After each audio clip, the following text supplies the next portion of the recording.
Praise the lord. ప్రతిరోజు పరిశుద్ధాత్మతో కలిసి నడవండి అనే కార్యక్రమం ద్వారా మీ అందరికీ కూడా ప్రభువైన యేసుక్రీస్తు నామం పేరిట మా ప్రేమపూర్వకమైన శుభములు తెలియపరుస్తుంటున్నాను. అందరూ కూడా బాగున్నారా?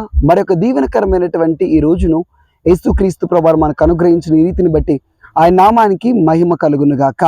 నీ జీవితంలో ఉన్నతమైనటువంటి స్థాయిలోనికి వెళ్ళాలి అని, ఎదుగుదలలోనికి రావాలి అని, ఉన్నతమైనటువంటి స్థితిలో ఉండాలి అని చెప్పేసి ఆశపడుతుంటారు.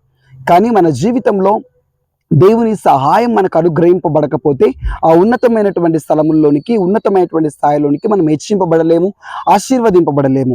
ఈరోజు నేను ప్రభు వాగ్దానం చేస్తున్నాడు. యెషయా గ్రంథము 58వ అధ్యాయము 14వ వచనం.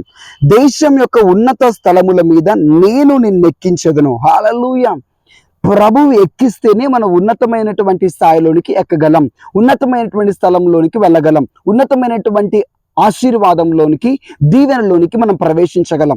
దేవుని సహాయం లేనిది, దేవుని ఆశీర్వాదం లేనిది, ఆయన మనల్ని ఎక్కించకపోతే, ఆయన మనల్ని లేపకపోతే మనం ఆ స్థితిలోనికి ప్రవేశించలేం. కాబట్టి కేవలం స్వశక్తిని నమ్ముకోవడం కాదు, కేవలం సొంత జ్ఞానమును నమ్ముకోవడం కాదు, కేవలం మనుషుల యొక్క పైన ఆధారపడటం కాదు. మీరు దేవుణ్ణి ఆశ్రయించండి, ఆయన పైన ఆధారపడండి. ప్రభా, నీవు నన్ను ఎక్కిస్తేనే నేను ఆ ఉన్నతమైనటువంటి స్థితిలోనికి వెళ్ళగలను, ఉన్నతమైన స్థలముల మీదకి ఎక్కగలను. అందుకని దావీదు కూడా అంటాడు కదా, ప్రభా, నేను ఎక్కలేని ఎత్తైన కొండపైకి నన్ను మీరు ఎక్కించండి. హల్లెలూయా. నీవు నన్ను ఎక్కించావు. అవునండి, మీ చదువులలో ఉన్నతమైనటువంటి స్థాయిలోకి వెళ్ళాలనుకుంటున్నారా? ఒక మనుషుడికి ఒక ఆశ ఉంటుంది. ప్రతి ఒక్కరికి ఏంటంటే, నేను కింది స్థాయిలో, తక్కువ స్థాయిలో ఉండొద్దు, ఉన్నతమైన స్థితిలోనికి వెళ్ళాలి, ఉన్నతమైనటువంటి స్థాయిలోకి వెళ్ళాలి అని. చదువుకునే పిల్లలు కావచ్చు, ఉద్యోగం చేస్తున్న వారు కావచ్చు, వివాహం విషయంలో, గర్భఫల విషయం ఎదురు చూస్తున్న వారు కావచ్చు, ఉన్నతమైన దాని కొరకు, శ్రేష్టమైన దాని కొరకు ఎదురు చూస్తుంటారు. ఈ రోజున ప్రభు అదే మీ జీవితంలో ప్రవచనాత్మకంగా మాట్లాడుతున్నాడు. నేను నిన్ను ఉన్నత స్థలముల మీదకి ఎక్కించబోతున్నాను. Praise the lord. Believe and receive this prophecy. చదువుకునేవారు కావచ్చు, ఉద్యోగం చేస్తున్న వారు కావచ్చు, మిమ్మల్ని దేవుడు ఉన్నతమైన స్థలముల మీద ఎక్కించి మిమ్మల్ని ఘనపరచబోతున్నాడు, హానర్ చేయబోతున్నాడు.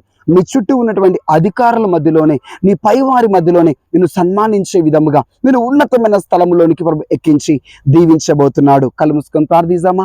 యేసుక్రీస్తు ప్రభువా, మీకు స్తోత్రములు. మీ బిడ్డలు ఉన్నతమైన స్థితిలోనికి వచ్చుదురుగాక, వారు చేస్తున్న ప్రతి దాంట్లో ఉన్నతమైన స్థాయిలోనికి హెచ్చింపబడుదురుగాక, ఆశీర్వదింపబడుదురుగాక, దీవెన కలుగునుగాక అని ప్రార్థిస్తున్నాను. ఈ రోజున తక్కువ స్థితిలో ఉన్నారేమో, క్రింది స్థితిలో ఉన్నారు, యేసు నామములో ఉన్నతమైన స్థితి వారి కలుగును గాక, ఉన్నతమైన స్థలములపై ఉన్నతమైన ఆశీర్వాదం, ఉన్నతమైన దీవెన వారి కలుగును గాక.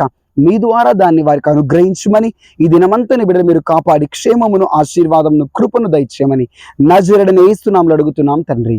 ఆమేన్. Praise lord. God bless you. ఒక ముఖ్యమైనటువంటి ప్రకటన. అక్టోబర్ నెల 9వ తారీఖు నుంచి 13వ తారీఖు వరకు 5 రోజులు పరిశుద్ధాత్మ శక్తి సదస్సులు భద్రాద్రి కొత్తగూడెం జిల్లా, కొత్తగూడెం సిటీలో భువన గార్డెన్స్ అనే ఫంక్షన్ హాల్లో జరగబోతుంది. సో ఏ ప్రాంతాల నుంచి అయినా రావచ్చండి, ఏ రాష్ట్రం నుంచి అయినా రావచ్చు. తెలుగు వాళ్ళకు మీరు ముందుగా మీ పేరును నమోదు చేసుకోవాలి. ఎలాంటి ఫీజు, ఎలాంటి డబ్బులు తీసుకోబడవు. 9912222487 అనే నెంబర్కి మీరు వాట్సాప్లో మీ పేరును, మీ చిరునామాను మీరు పంపించినట్లయితే మీ పేరును మేము నమోదు చేసుకుంటాము, మీకు మేము ఫోన్ కాల్ చేస్తాము. సో పరిశుద్ధాత్మతో నింపబడాలి, అభిషేకంతో నింపబడాలి, దేవుని వరములతో నింపబడాలి, ప్రభు కొరకు వాడబడాలి అని ఆశగలిగినటువంటి వారు తప్పకుండా మీరు రండి. బలమైనటువంటి ఆత్మ అభిషేకం పొందుకొనబోతున్నారు. అన్ని భాషలో మీరు మాట్లాడబోతున్నారు. సేవ కొరకు సిద్ధపడుతున్నటువంటి వారు, ఇప్పుడే సేవా పరిచయను ప్రారంభించినటువంటి వారు బలమైనటువంటి సేవను చేయడానికి బలమైన అభిషేకాన్ని మీరు పొందుకుంటారు. God bless you. Praise the lord.